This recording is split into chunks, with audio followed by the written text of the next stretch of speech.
Tonight on Joynews Prime, the Accra Regional Police Command secures a restraining order banning the National Democratic Congress from further protests and demonstrations in Accra.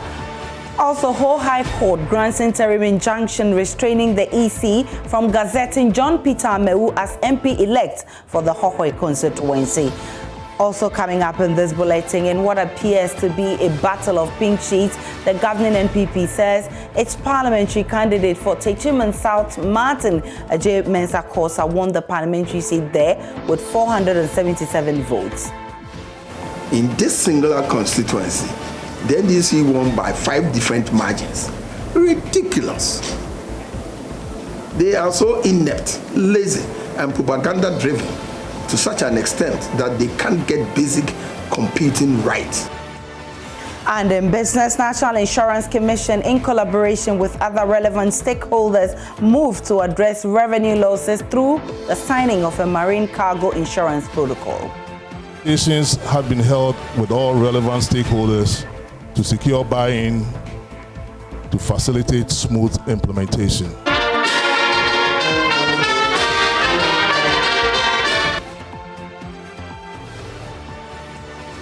My name is Aisha Brian. We're live from your digital address GA09925339 in our Kokomlemle studios on digital terrestrial TV, because we are free to air on Go TV channel 144 and DSTV channel 421.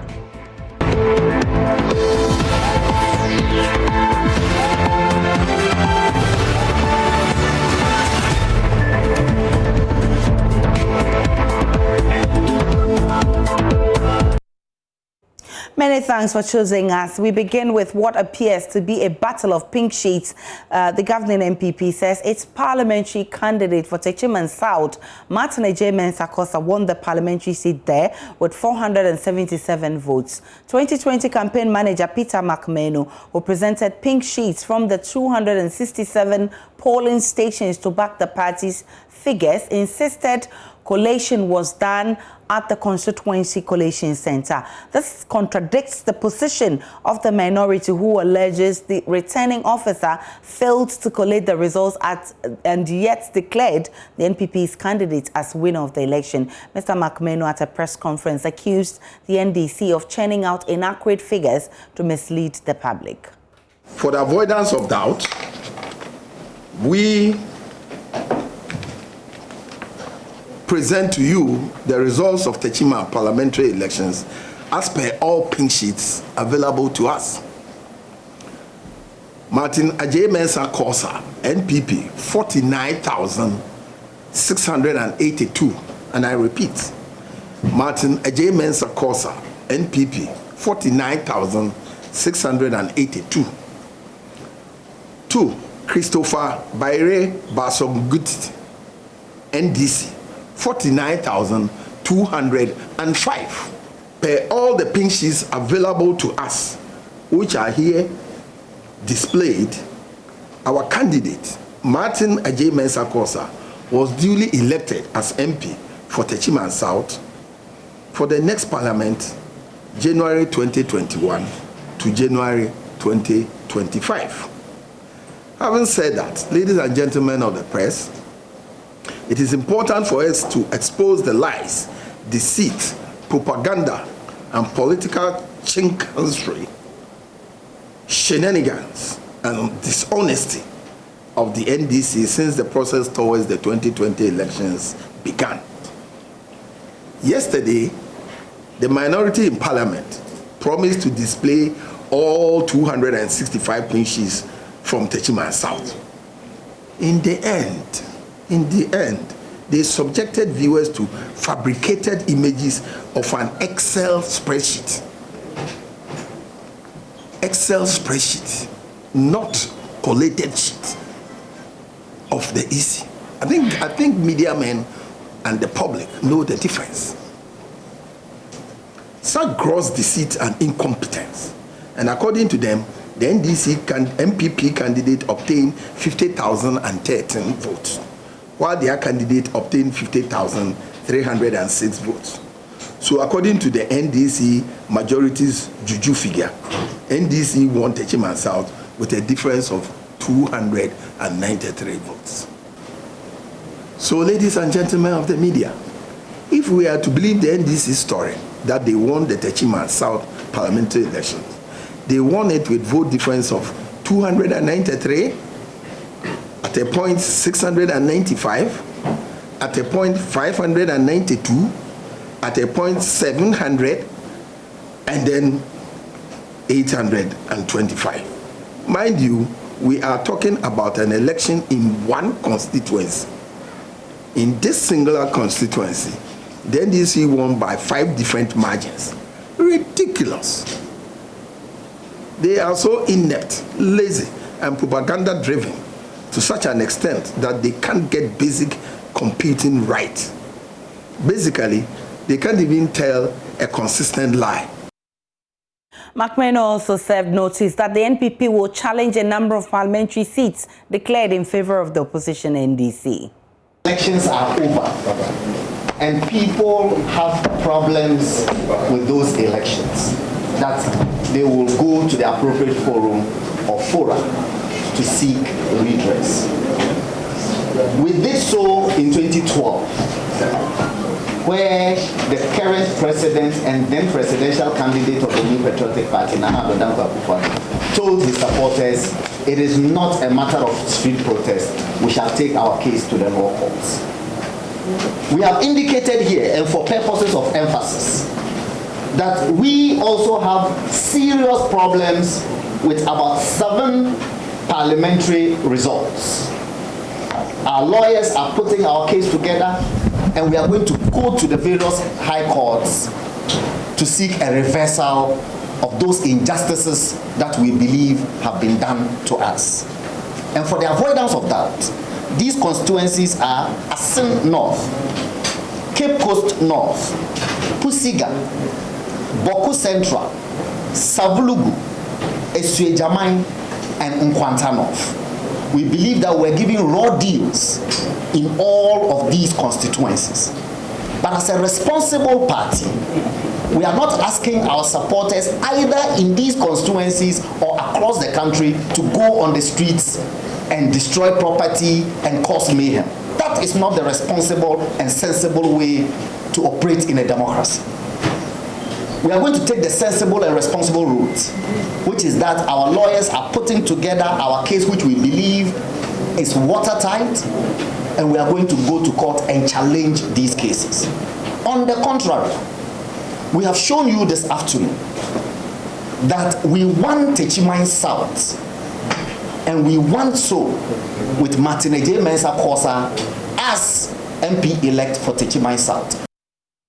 Away from the NPP, the Accra Regional Police Command has secured a restraining order banning the National Democratic Congress from further protests and demonstrations in Accra. In a signed statement, the Greater Accra head of Public Affairs Unit, Ifia Tenge, says in a matter between the Republican National Democratic Congress and Kobina Adekoka, the High Court under Justice Elfrida Amidenchi has prohibited the protest from Sunday, December 2020 to January 10, 2021. The prohibition order follows an affidavit filed by the police upon receipt of notification from the Greater Accra Regional Chairman of NDC, Kobina Adekoka, on intended daily protests within the above-mentioned dates in Accra and all constituencies across the region. The request by the NDC cannot obviously be met by the police in view of ongoing post-election and multifaceted security operations for the festive season and beyond. The Regional Police Command is hereby drawing the attention of the general public, especially sympathizers, followers, and supporters of the NDC, to the restriction order and compliance. We have the Deputy General Secretary of the NDC, Peter Tokuno, on the line for more. Mr. Tokuno, your party has been banned from demonstrating. What's next for the party? Well, that is very unfortunate. That is the lowest point our democracy can ever get. I have seen the statement from the Ghana Police Service. It is infantile and very childish to say that. We are very much aware that the rules and the laws of this country has given us an inalienable right to protest. When there is injustice, the people have the right to protest. If they think that they can use they can use the weapons and the machinery, the artillery that we, the taxpayers, have purchased for them to protect us, to suppress us, to perpetuate injustice on us. I think that it is unfortunate, and we must send a note of caution to them that it will be resisted. They have issued a statement that they have banned the NDC, but they have not banned the people. The people will continue to protest injustice. As you may be aware, protest is the only cure, the best therapy for injustice. And when we feel that the system is being unjust to the people, our democracy is under attack, our sovereignty is under attack, there is a grand criminal coalition to take away our peace. We have the right to protest, and we shall continue exercising that right to the fullest with all the rigors, with all the energy that we can command. But we will do so, and do so very peacefully, taking into cognizance that there is a need for us to protect our democracy in a very peaceful manner. You cite the law, that the law is banning the NDC from protesting, but it's not banning its supporters. But the law also gives the police the opportunity to seek an injunction, which it has done. What's the beef about this? Exactly the point I'm making, that the police have sought to injunct the process. Now, the argument they are making is very frivolous. And for that matter, that does not in any way prevent us from contesting whichever injunction that they have sought to prevent us from conducting our demonstration. And as I said in their statement, they have banned the NDC from protesting till 10th June, but they have not banned the people. It is the people that are protesting. It is not only NDC alone. Several other individuals belonging to several other groups, including civil society organizations, religious organizations, and other political parties.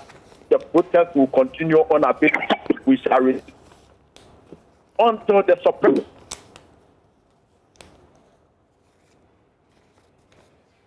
Hello, Mr. Otokono. I think we've lost Mr. Otokono. Peter Otokono is Deputy General Secretary of the NDC. Now, the Hohoe Court, presided over by the Justice George Boidi, has granted an interim injunction restraining the Electoral Commission from gazetting John Peter Amewu as Member of Parliament for the Hohoe constituency. This was after an ex parte application was argued in court by Chachu Chikata for the applicants who hail from the towns which were prevented from voting in the parliamentary elections in the Hohoe constituency. The action, according to their lawyers, is to enforce their fundamental human rights, specifically their right to vote. My colleague Ernest Meno joins me via Zoom with a copy of the writ. Ernest, what are the reliefs they sought? So, first of all, they are asking that the first respondent, and the first respondent here is the Electoral Commission. They're asking that the first respondent be banned from seeking to gazette the third respondent, which is John Peter Amewu, as the elected Member of Parliament for the Hohoe constituency, and from being sworn in on the 7th of January 2021, and holding himself as such as MP for the area. B is that the first and second respondent from in any way presenting himself as the duly elected Member of Parliament for the constituency and for swearing in on the 7th of January 2021. And the third relief is that the third respondent from presenting himself to be sworn in as Member of Parliament for the Hohoe constituency and holding himself as they are asking the Electoral Commission, they asked the court to prevent the EC from going ahead to swear in, to gazette, first of all, the results of the elections, and then from Parliament also swearing in John Peter Amewu as MP for the area. Now, let me gauge the mood of a member of the legal team, Nelson Poha. Nelson, this is an interim injunction. So how are you going about it? Okay, so we've lost Nelson Poha there, and my colleague Ernest Meno has been telling us excerpts of that injunction secured to prevent the MP-elect as holding himself as Member of Parliament-elect. We're still live on Joynews Prime. We'll take a break. We'll bring you more.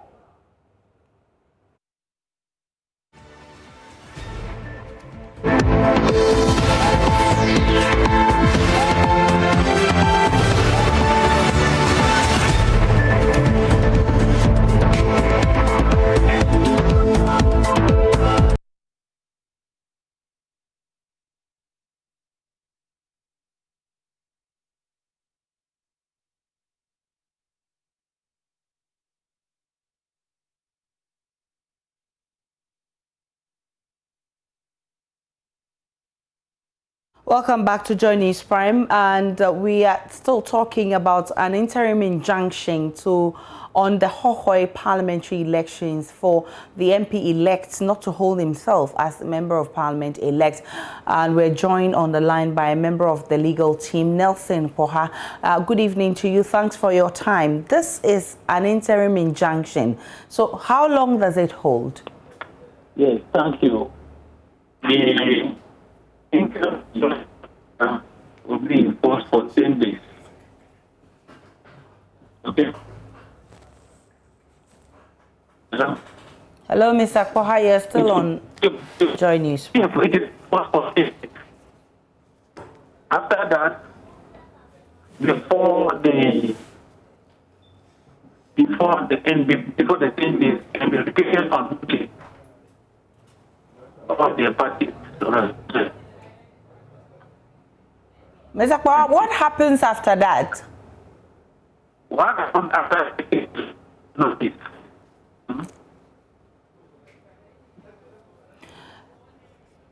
The line is terrible. We'll try and get him back to talk about what is ahead as this interim injunction is in place. But hundreds of supporters of the National Democratic Congress took to the streets of the voter regional capital of Hohoe to protest the presidential results of the December general elections. Dressed in red apparels, they marched on the principal streets to register their displeasure on what they described as rigged elections in favor of the governing NPP. The protesters were led by the voter regional NDC chairman, Henry Ametefe, who was flanked by the voter regional NDC secretary, James Guno, and other party executives. They wielded placards with inscriptions including "No Mahama, no peace. You can't steal the people's mandate. You can't steal our mandate for your in-law. Speak up, the international community," among others. The aggrieved members who had intended to end their protest at the premises of the voter regional office of the Electoral Commission were prevented from entering the yard by police officers. A former Home Municipal Chief Executive, Isaac Kodobisa, however, read the petition out for the media. Of the NDC will want to send a note of caution to Jan Mensah, who is suffering from dyscalculia, who cannot even add up 137, 136, and single one correctly by getting a total of 273 instead of 274. That she cannot and will not be allowed to steal the legitimate mandate and democratic will of the people of Ghana, and must be aware that if Ghana should go up in flames like it had happened in neighboring countries due to fraudulent conduct and the declaration of flawed results, will be held squarely responsible by the people of Ghana. To the trigger-happy uniformed men and women whom the Akufo-Addo-led MPP government has used to infiltrate the ranks of our professional security institutions like the military and the police, should know that the day of accountability is fast approaching.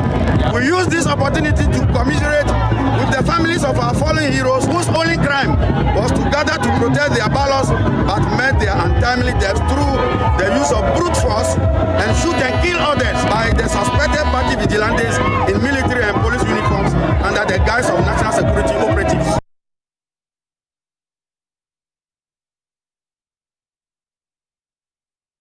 The Hohoe Central and Adaklo MP-elects Benjamin Podo and Kwame Agboja condemned what they described as a fraudulent declaration of President Akufo-Addo as the winner of the December 7 general elections. They have closed down their offices from now until January 13th or so. I tell you that whether they are at work or not, we know the results. We know the people who will be sworn in on January 7th as members of parliament. The Tachiman South member of parliament is an NDC candidate and not the NPP person. And he should be sworn in on that day. So we are cautioning Jan Mensah that she should get out of her shells and come and do what is right so that Ghana will have peace. We are not afraid of court, but we want to go to the court with incontrovertible evidence, as we did yesterday in Parliament by projecting the Tachiman South constituency election results, polling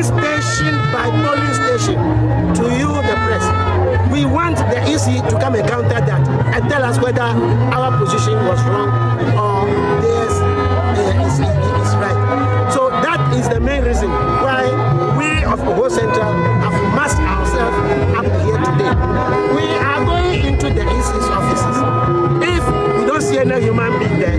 Their tables are there. We will drop this petition, which was read by our secretary. We will drop it on the table. Akufo-Addo did not win the election. Many of their parliamentary candidates they claim they have elected have not won the election. All we are asking is Electoral Commission, which is a very credible organization, is now being led by people who are very incompetent and driving this country towards the brink once again.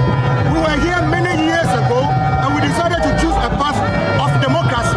You win, you get government. You lose, you stay at home. President Mahama lost in the past, considered and congratulated. Akufo-Addo won at his age, is ready to drag this country into chaos, and he's 70-something. He doesn't give a toss what happens after him. We are not going to allow this to happen because this democracy was not fought on the whims and caprices of Akufo-Addo and his clan. The NDC in the Northeast region has accused the Electoral Commission of manipulating the 2020 election results against the presidential candidate of the party. In a petition to the chairperson of the commission, the party said it shall not accept what it maintains as flawed results for the presidential and some parliamentary elections. At a protest held on the streets of the regional capital, Nalerigu, the party demanded an immediate recollation of the presidential results and the results of some 4 constituencies. Correspondent Elias Tanko reports. The party supporters, dressed in red and black attire, marched through the principal street of the regional capital, Nalerigu, singing and dancing while chanting out slogans on placards they wielded. And Mensa has declared a flawed election, and we have always said that we will never accept a flawed election. When justice is done and peace prevails, John Dramani Mahama, the president-elect of this Republic of Ghana, shall reign, and democracy and development shall come back. You know, you can see she has changed the results of about 6 consecutive times. You know, you don't change the results you've declared. So that is why we are telling her to come out and do the right thing. Otherwise, we're not going to rest. Don't be any peace in this country until His Excellency is the president of Ghana. That is all. The protest, which started peacefully, nearly turned rough along the way after the security personnel attempted to stop the demonstrators from burning of tires on the road. The security personnel later withdrew, and the protesters burned copious tires, leaving parts of the regional capital covered in black billowing smoke. The protesters marched to the regional office of the Electoral Commission, where the leadership of the party presented a written petition to be delivered to the chairperson of the commission, Madam Jane Mensah. Regional Secretary Ibrahim Tia handed the petition to the officials. The electoral office and submitting our petition through them to get to Jane Mensah and Bosman Asare, who have conducted the election so far poorly to the expectations of the masses of Ghanaians. And as such, if an electoral officer or the chairperson of the Electoral Commission should handle electoral matters in this manner, then he's thwarting the efforts of the democracy that we have toiled to safeguard right from 92 up to 2020. And I think that Jane Mensah and Bosman Asare should be listening carefully and go back and learn maths properly and come back and collect the presidential results and declare the results. From the commission's office, the protesters then converged at the party's office, where the leadership took turns to address the charged supporters. The regional chairman, Alassad Nantogma, repeated the concerns voiced by the secretary. The NDC in the Northeast region hereby present the following concerns, grievances, and outrage about the conduct of the EC chair and the commission as a whole. 1. That the presidential results were manipulated by the commission against the NDC presidential candidate. 2. That the MPP presidential candidate never won the elections. 3. That the NDC shall not accept the flawed declared results for the presidential and some parliamentary elections. Today we hear them calling for peace. I wish to remind Ghanaians that peace is an outcome.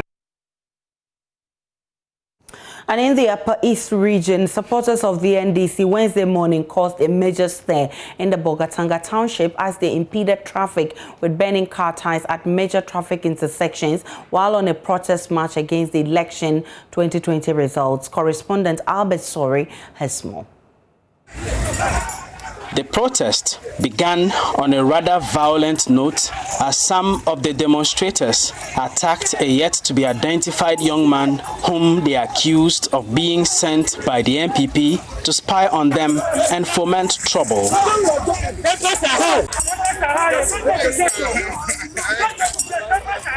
Not even his attempt to seek refuge in the premises of the Senate headquarters could deter these demonstrators who pursued him, caught him, and began to beat him up. Police intervened in a timely manner and took the young man away. Upper East Regional Secretary of the NDC, Donatus Akamugri, addressed the supporters before their protest began. Might be a burden to drivers and commuters alike, but clearly it's also a blessing to traders and riders. The December 7 elections, and it has been rigged for the MPP. So therefore, although the dire traffic situation has heightened the frustration of most motorists, some traders as well. We're live on Joynews Prime. We're coming to you from our studios in Kokomlimle on digital address GA09925539 on Go TV channel 144 and DSTV channel 421. We'll take a break. We'll return with business.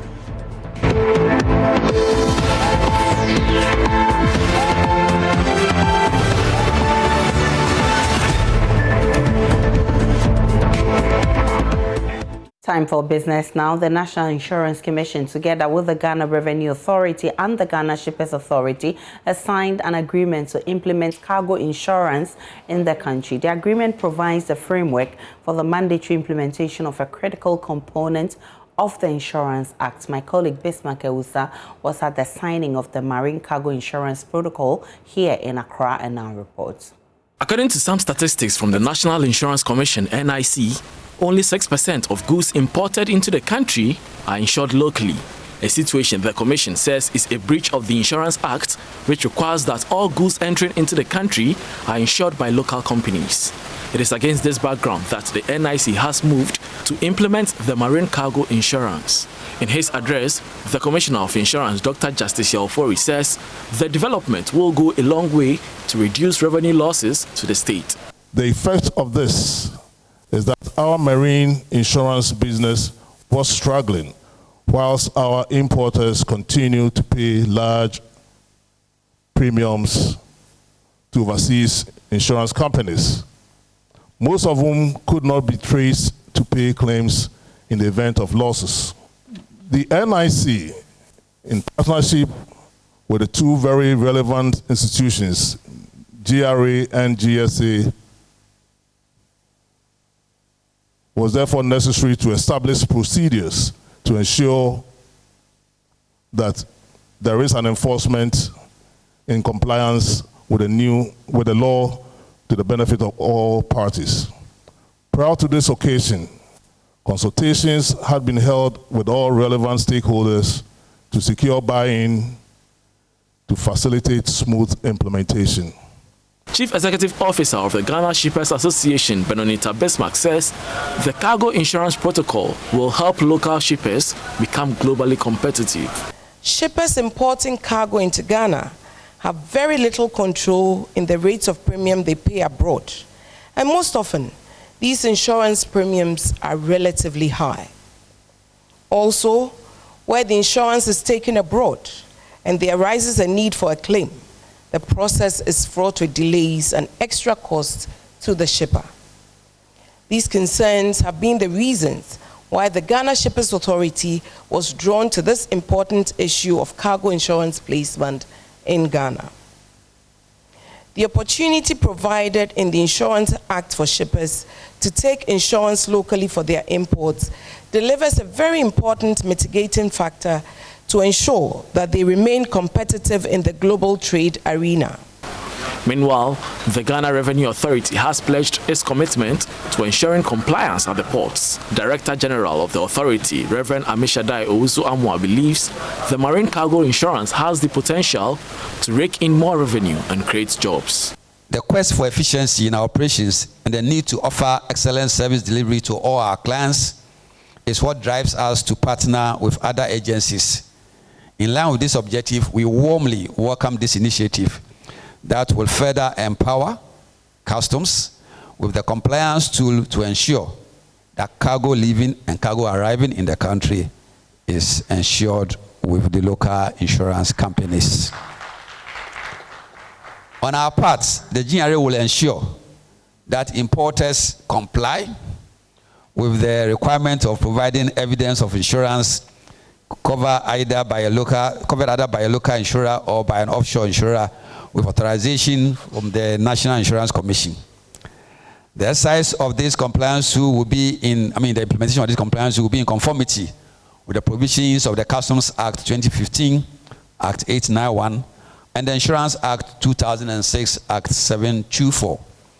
We are excited about this MOU as it will have significant impact on our operations.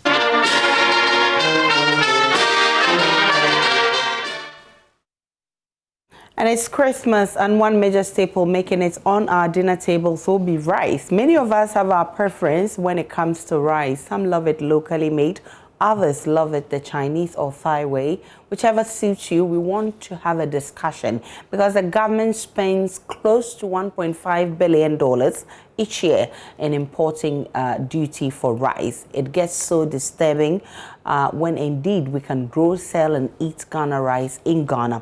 Musician turned rice farmer Trigmatic has been sharing with us the need for consuming local rice.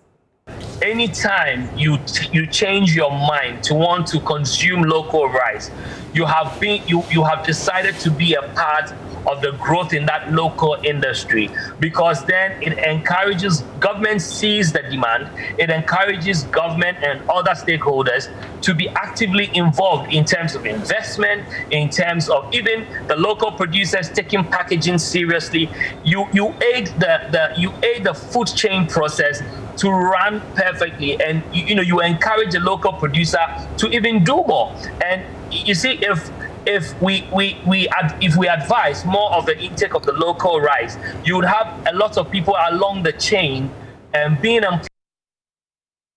And that does it for the first part of business. There's more at 8:30. And it's time now for Showbiz. Becky is here with the very latest. Hello, Becky. Hello to you. How are you? I'm fine. I'm good. I'm partly not feeling well. All white, Becky, E-Vibes. Sponsored by Calamat. You love E-Vibes, don't you? We'll be talking about E-Vibes later on. But Aisha, I'm a bit sad because the 10 highest end celebrity list is out. And your name is not in. Well, obviously, you won't see my name. But, that's so, I think I just have to, travel. So the U.S. Embassy people, I have to come in. But Aisha, this weekend on E-Vibes, your most authoritative entertainment show. Oh my God. On TV. Award-winning show. I call one the award with Samson Laddie on Newsfile. Yes. Because I come right. You are a co-awardee. Yes. I know that, right? Thank you so much. So it's actually. I love the fact that you know. So Mama Zimbi will be telling her story. Okay. On E-Vibes at 8:30. 8:30 a.m. this Saturday. It's all about Meda. So if you haven't seen that, let's take it once again. So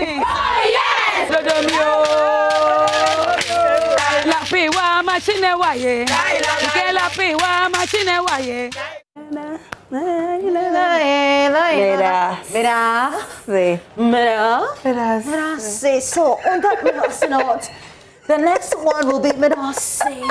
You know how Mama Simbi talks. But it's interesting. She has 6 children. Yes, and wow. You see, that's what a lot of people don't know. That the is fact that she has her own family. People say that I asked her about some of the rumors, the worst rumors that she said about herself, and she said that people say that she's not married, she's married to a white man, and, you know, so many things. But that's why you need to stick with E-Vibes. E-Vibes on Saturday morning, right before News File. Before the award-winning News File, because you are a co-awardee. Yeah, nice you know that one. News File too. We have like. Do you know the president watches Joynews? Yes, I know that, but, for sure. Know, but I like to think that the only, you know, thing he tunes in to watch is E-Vibes. So, Mr. President, I mean, if you watch E-Vibes, check it out. You're with the president, you know, it's the presidential thing. But Aisha, let's move on. Let's talk about Guru. Guru, you know, has been talking to us here on Joynews.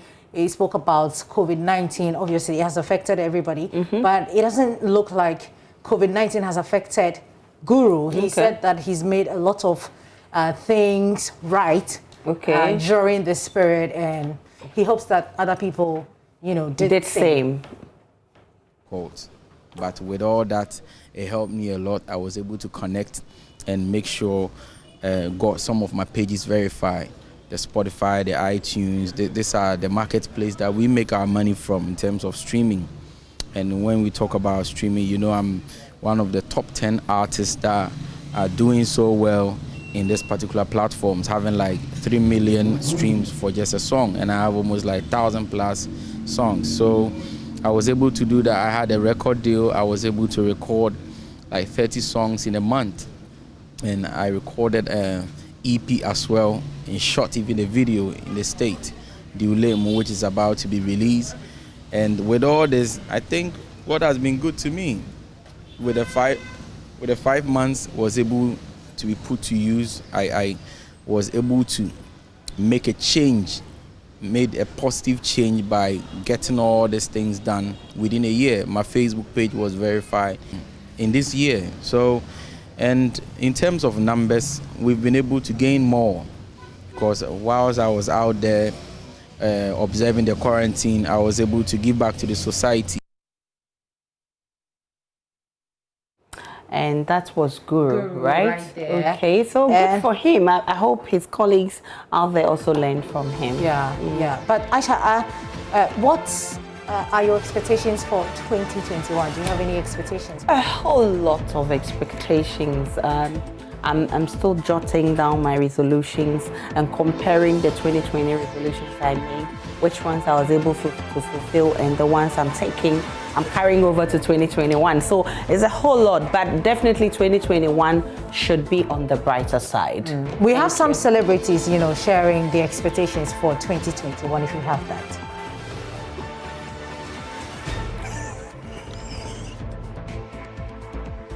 All right, so we'll bring you that in our subsequent bulletins tomorrow on the Entertainment Show. Thank you so much, Becky, for bringing us. And that'll be it for Showbiz.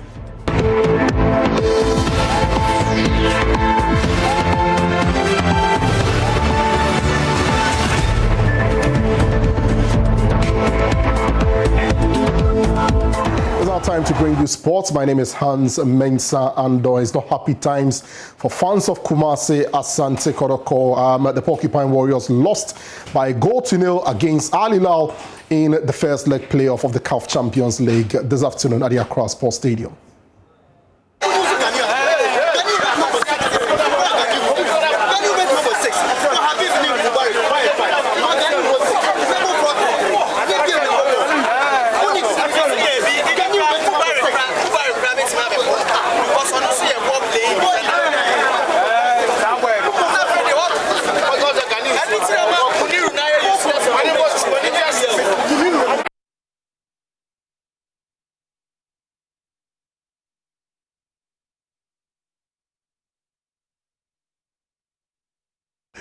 So you see highlights of that game this afternoon from the Accra Sports Stadium. Al Hilal donning the all blue outfit, and Kotoko, their performance described in several places as uninspiring. There you see the goal. Al Hilal of Sudan grabbing that goal and giving themselves the advantage heading into the second leg encounter. This is the playoff round of the CAF Champions League. Fans of the club have bemoaned the poor state of the team after that rather drop performance saw them lose by a goal to nil to Al Hilal in the CAF Champions League. Muftar Nabil Abdullah was there and spoke to some of the fans.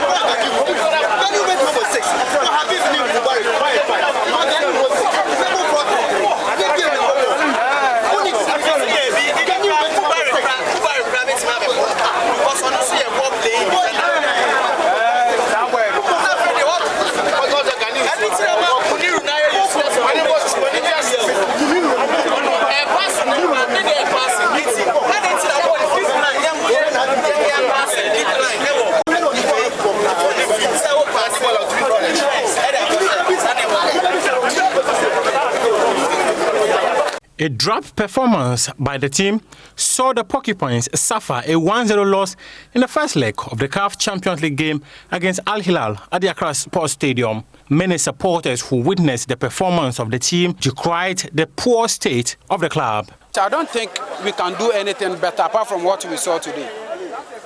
There's nothing we can do. So the only thing we have to do is we should just decide that we are not going to play the second match again. Then we'll prepare ourselves for this. Very, very disappointed in the players and the coach. Because you can't sack a coach and leave an assistant coach who only do the photocopy of the first coach. Because the selection the first coach was using, he brought the same selection. Results in the my 100% disappointed. 100% much disappointed. Because over game Kotoko, boya compared to last 2 years. Ushe team na o de compare na meka say Kotoko ye ni team ba kokra to say I'm disappointed is an understatement. I'll be belaboring the point if I say I'm disappointed. This is the worst ever Kotoko performance I've seen, and I have been watching Kotoko since age 6 or 7. This is the worst performance I've ever seen from Kotoko. I mean, no link-up play, no creativity in midfield. Attack is virtually non-existent. I mean, this was not even against the best of Al Hilal sides we've even. Asante Kotoko would travel to Takwa to face Midiama SC in their next game in the Ghana Premier League. Many supporters believe the current crop of players are not good enough to be part of the team. That's it for sports, and we're wrapping up on Joy Prime. The news continues here on the Joynews channel.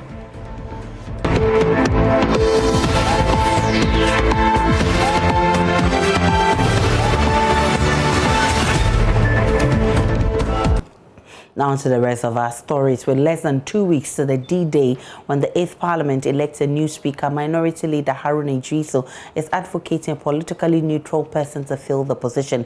A number of names from the NPP side have come up, including Justice Jones Dochemaolom, Papa Usu Ankoma, Freddie Blay, incumbent Professor Michael Quay, and lawyer Ikwe Otu. On the NDC side, Edward Doa Jao and Alban Bagbin are some of the names that have come up.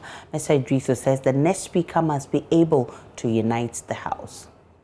Of Parliament, you would need somebody who is above reproach, above partisanship, familiar with the rules, have an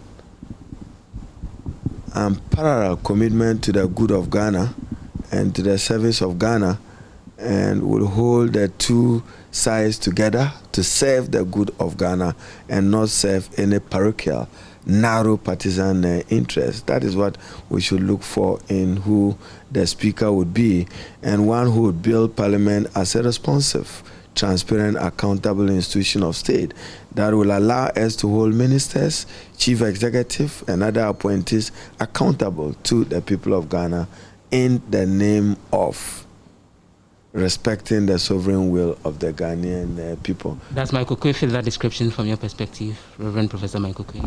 At least after working with him over the last 4 years. I wouldn't make a determination of that. Professor Michael Quay has his positive. He's contributed immensely into rebuilding and improving the parliamentary service. You can't take away that from him.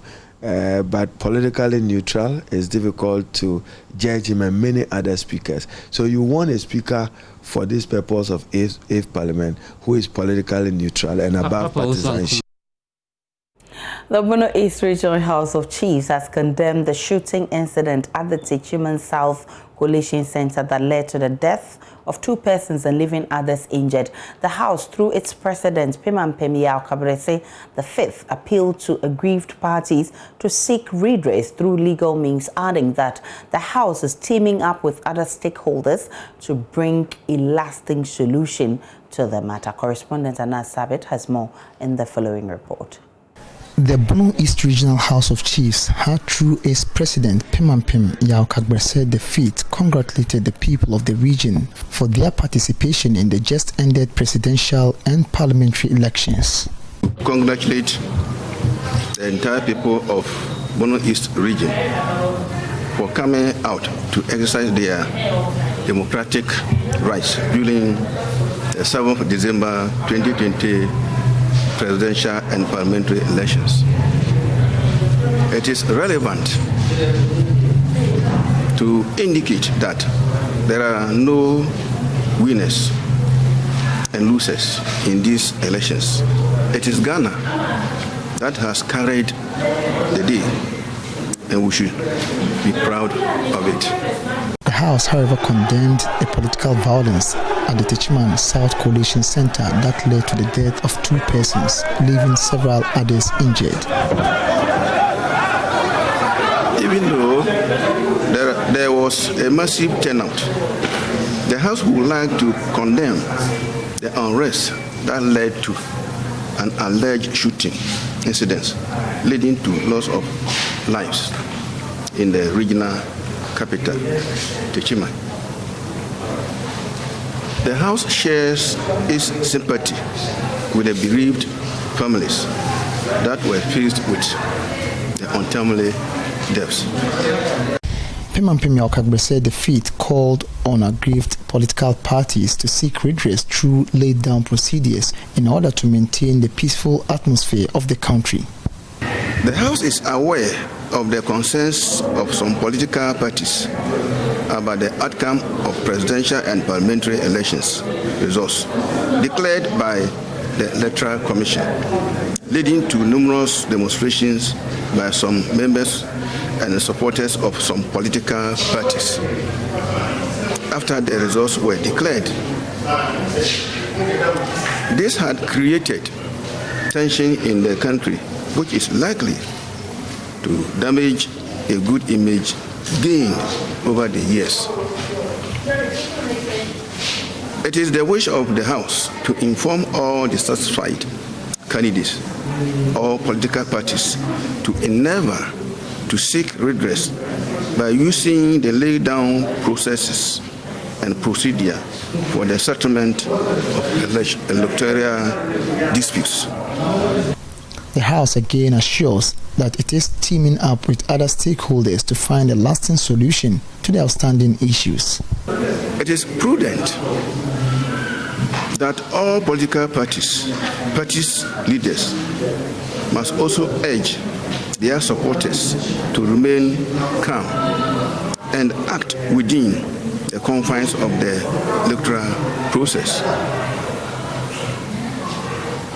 The House is hereby calling on all the people of Bono East region to remain calm whilst the House teams up with the other stakeholders to jojo for a possible solution to the misunderstanding issues.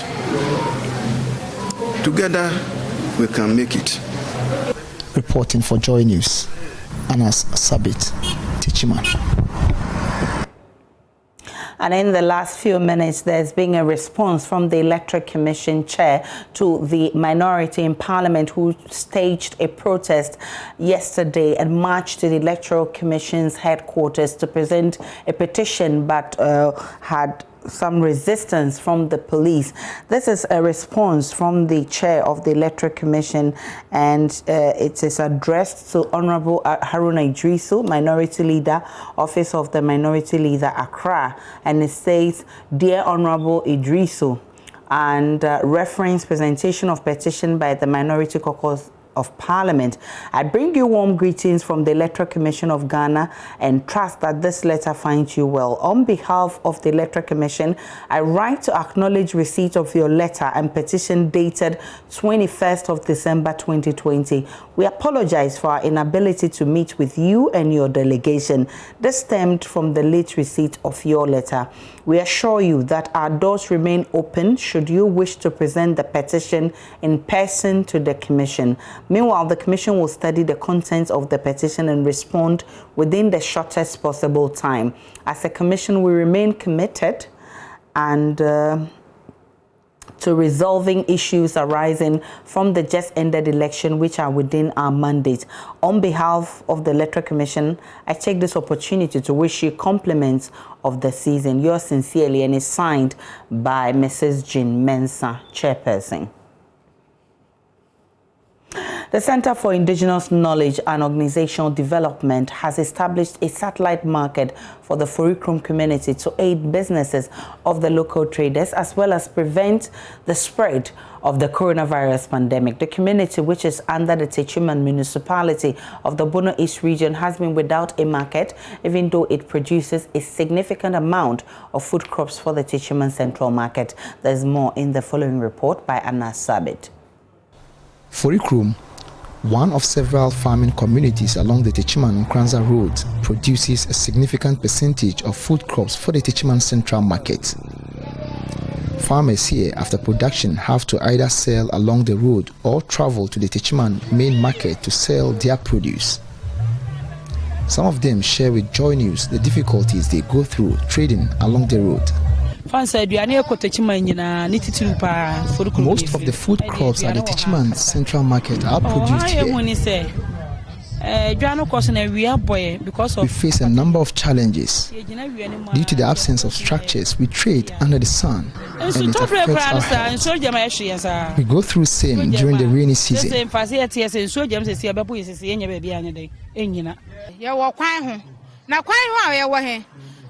sell by the roadside and we record higher vehicular knockdowns here as a result.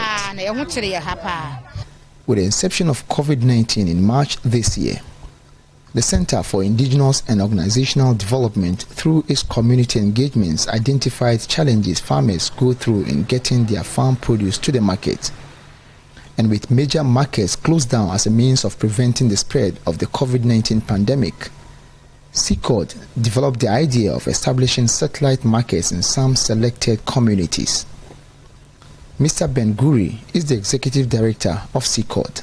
First, we came to have some education with the community, where we try to look at, explain to them what the pandemic was and what it meant to them. But then we thought that now the idea came up with social distancing. And you know, in Tachiman here we have the biggest market. That's where all farmers go. And therefore there's no way farmers will not go to a market and get infected. So the idea of having a pilot market where farmers here can sell their produce came up. The center also added a tricycle to the community to aid the transportation of food crops from their various farms to the market. For rural transport, that's the biggest challenge, transporting. And particularly in this community, they get a lot of labor from the north. But because of the COVID, people have stopped moving, because there's a reduction in movement. So a lot of the young people that used to come here and provide labor has stopped. Well, live on Joynews Prime, we'll take a break. We're back with more.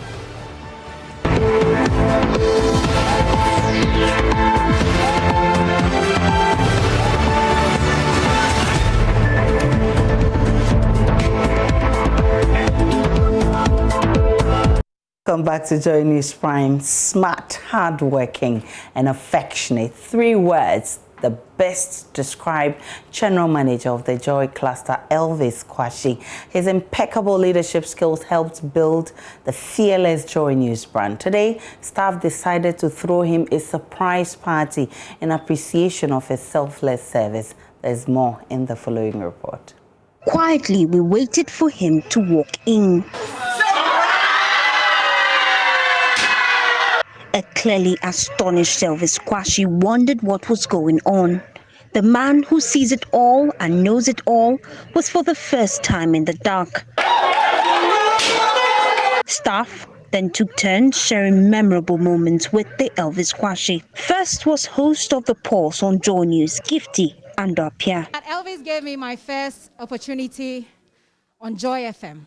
Joynews editor Israel Lai, multiple award-winning journalist Seth Kwame Boateng, and Chief Human Resource Manager Nana Elekba praised his remarkable commitment to the Joy brand. We all know that he's a jolly good fellow, and we say God bless him. And from 2013 till date, I have about 25 awards, thanks to his leadership.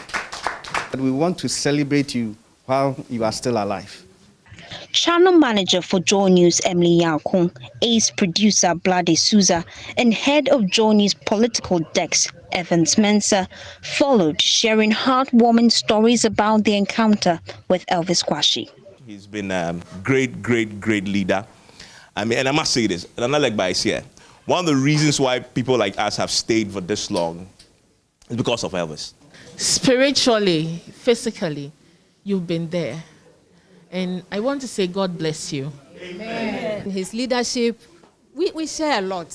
It's guided me. It's brought me this far. And he will empower you.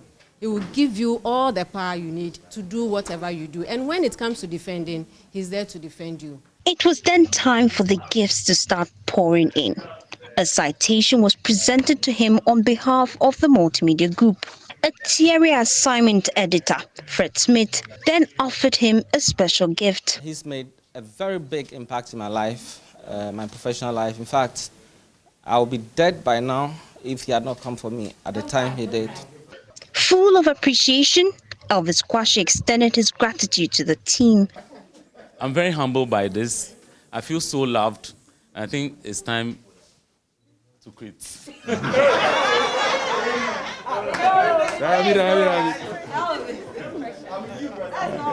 I really thank you very much. Thank you very much. I pray for wisdom for each and every one of us. What I told God at the beginning of the year is that nobody under my watch should die. And I thank God that on the 23rd of December, everybody's alive and kicking. It's a testimony to the glory of God. Oh, and there was enough food and drinks to go around. Faustina Safo for Joynews. And of course, words cannot describe his leadership. We appreciate him. And that'll be it for the segment. We'll take a break. We'll bring you business. All right, so my producer said that'll be it for the news. My name is Aisha Ibrahim. Many thanks for watching. Enjoy the rest of our program.